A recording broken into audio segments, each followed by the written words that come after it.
Good afternoon, welcome back to the channel. So, we can, jump into every topic. The biggest thing right now is the economy and the state of the economy. I just recently done my slave taxes because I'm a slave, and I'm getting money back because of the lockdowns. Even though I didn't change anything in my life, even though other than getting kicked out of the store and people looking at me weird, I've never changed my life and my way of living because I'm not. But that's beyond the point. So my question is, what are we worth? Because apparently to the government we're worth $600 or $1,200 or $2,000, and now it's the fourth or fifth stimulus check coming out. According to the government, we're worth 25 an hour.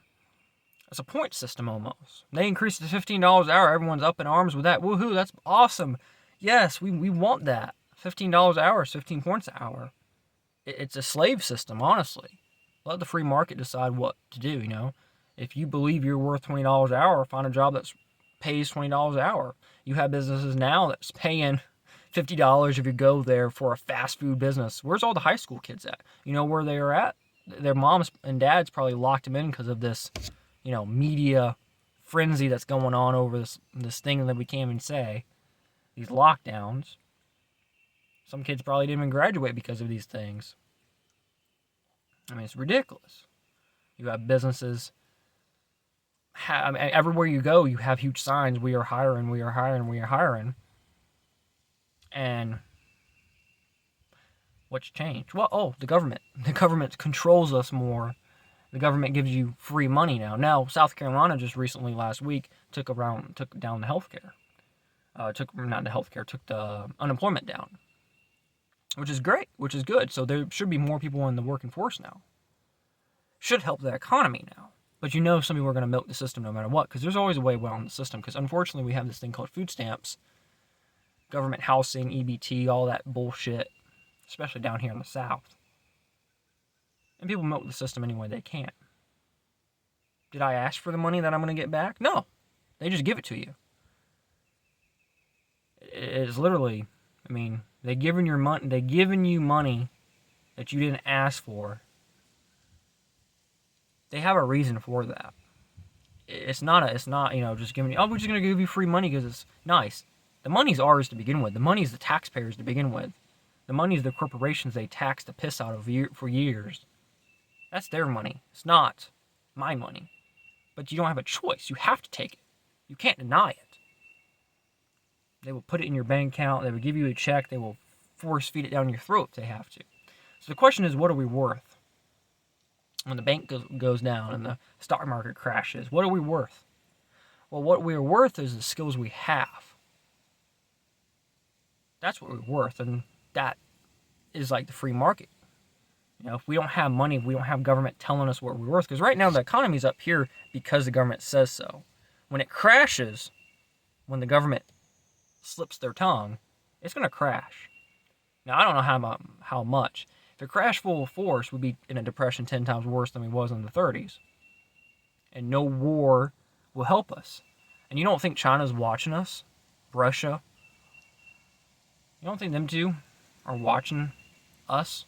Seeing what we are doing and who the president is? Come on, get real. Of course, all my subs know this. So what am I worth? That's the question of the day. I have 2 degrees on my wall. I have an associate's degree in accounting, and I have a bachelor's in accounting and finance. I'm almost done with my master's. What am I worth? With those degrees, probably nothing.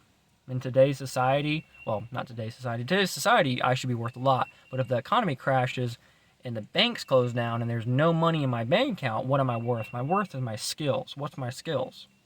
Well, I never been to college for gardening or farming or homesteading or livestock, but I could do it in my sleep. My granddad taught me everything. He never went to college. He barely graduated high school. The moment he graduated high school, he worked on the farm. He took over the farm basically the day after he graduated high school. And they owned one of the biggest farms at the time up there in New York State. So that's my worth. Well, how is that worth something? Well, if I can grow a garden, and I've done it before, 100 pounds of tomatoes, easy. 40 plants, pretty simple, less. I grow tomatoes. I trade 10 pounds of tomatoes for a pound of beef. And that's me and Johnny's decision to do that. Now, me and Jessica's decision to do that might be different. She might want 20 pounds of tomatoes for her meat because she has deer meat versus beef or goat or whatever. That's a free market. You know, you go to a store right now, you go to Walmart with an ounce of gold or a gram of gold or a dozen of eggs and try to trade that for 5 gum and see what happens. The cops will arrest you. Hell, the cops have arrested people before for giving $2 bills because people don't understand the system. Don't understand what money is, I guess. But they have been arrested for $2 bills. You can type in on YouTube and look those videos up. I mean, it's ridiculous. But you can't go to a store. Oh, you can't go to the bank. You can't go to the bank and say, hey, I have $1,000. I want gold. They would just look at you like you're stupid. It's supposed to be backed up by gold, so in my eyes, the bank should have a little bit of that gold available for me to trade. And then I take that gold and go buy groceries with it. But no, they don't do it that way because the government controls us. So what are we worth? That's a good question. People have PhDs and can't find jobs. When doomsday happens, those PhDs in computer science and stuff, you think they're going to be worth something? No. It's just going to be a looking piece on the wall and talk about the time you went at college 10 years ago when the zombies wasn't around. I think the biggest skill right now is growing a garden, homesteading, knowing how to shoot straight, knowing how to kill a deer and how to skin it and do all that, knowing how to fish. There's people that don't know how to tie a fishing line. They don't know how to put a worm on the hook. People don't know how to start a fire with a flint. I've done that when I was 14, 15 just for the fuck of it. I thought it was fun as hell. I'd take a flint you buy at Walmart and be able to start a fire without any lighter fluid, anything. But people can't do that. You know why? Because they're addicted to these fucking phones. On them 24/7 watching the most stupidest goddamn videos. I mean, the most stupidest videos. You go on YouTube right now, you're on YouTube, put it down and go and look what's trending. Probably stupid. Maybe some news, but it's stupid news. It's, crazy ass that shit. And most stupidest music, I mean, it's just beyond me. Even without censorship, we couldn't get any views because people don't like the truth. They don't like good videos. Now, there's some good channels out there that do trend every now and then because YouTube lets them, but that's beyond the point. People rather watch something stupid and funny that makes no sense, that has no educational value, than actually watch a 5-minute video on how to fillet a fish or how to grow a tomato from seed. I mean, they don't want to do that because they don't believe it's bad. They believe the money they're getting is going to keep coming forever. They're going to believe their degree is going to be worth something. And yes, certain degrees, certain certification, plumbing, electrician, probably always be worth something. In my case, the financial math, I think personally that at a certain level, at a certain times would be worth something. But I mainly focus on investing, so if the economy's down, then I can't really do that. But when I did my bachelor's, I did economics. And I took a class called economic development. And basically what we did, we reviewed Africa. Because that was one country that is beyond poor. And we reviewed how that happened, how the government failed, and how they could boost their economy up. And it's pretty fascinating. To me, at least, to a financial freak. I'm good in math. I don't sit there and watch videos on how to do it. I'm just good in it. That's why I done it. I had a scholarship and I had to pick within a week what to do at a tech school. I'm like, I do accounting because I'm good at math, and I did pretty good in the financial stuff. So I'm like, oh, might as well keep on going. But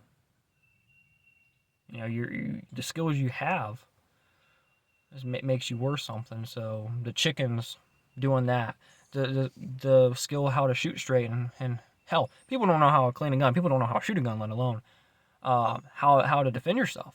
I've been in martial arts since I was 13 years old. Been in Taekwondo, and I train people for a living. That's what I do. I train kids mainly, but five. I think my oldest student right now is 14. But I train them in self-defense. So if the war happens or doomsday happens, and I have a group of 20 people, hell, every morning for 15, 20 minutes or an hour, especially if we have a little homestead at night or something, we could have a little training class. And then I could have my own little militia.